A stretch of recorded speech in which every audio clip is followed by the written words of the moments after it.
તો વલસાડના ઉમરગામમાં મેઘાની બેટિંગ યથાવત જોવા મળી। વહેલી સવારે પણ ધોધમાર વરસાદ વરસ્યો। ઉમરગામના અલગ અલગ વિસ્તારમાં વરસાદ નોંધાયો। ગઈકાલે પણ ઉમરગામમાં ભારે વરસાદ વરસ્યો હતો। ધમાકેદાર વરસાદ શરૂ થતા લોકોની ચિંતા વધી છે, તો ફરી ધમાકેદાર વરસાદે લોકોની ચિંતા વધારી છે। વલસાડના ઉમરગામમાં મેઘાની બેટિંગ યથાવત। વહેલી સવારે પણ વધારે વરસાદ નોંધાયો। વધુ વિગતો આપી રહ્યા છે સંવાદદાતા નિલેશ। નિલેશ, વલસાડના ઉમરગામમાં મેઘરાજાની બેટિંગ જોવા મળી, શું જાણકારી?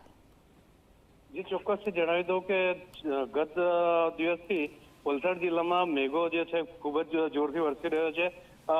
વાત કરીએ તો વલસાડ જિલ્લાના તમામ તાલુકામાં ભારે વરસાદ વરસી રહ્યો છે।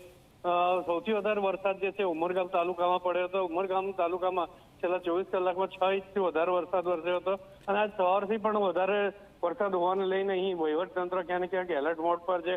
વાપીની વાત કરીએ તો વાપીમાં આજે 1 જ કલાકની અંદર 2 ઇંચ જેટલો વરસાદ પડી ગયો હતો અને ઉમરગામમાં પણ આજે સવારથી જ વરસાદ ધીમા વરસી રહ્યો છે।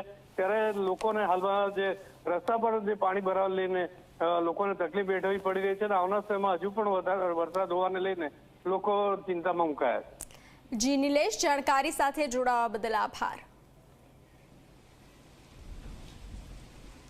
હજુ પણ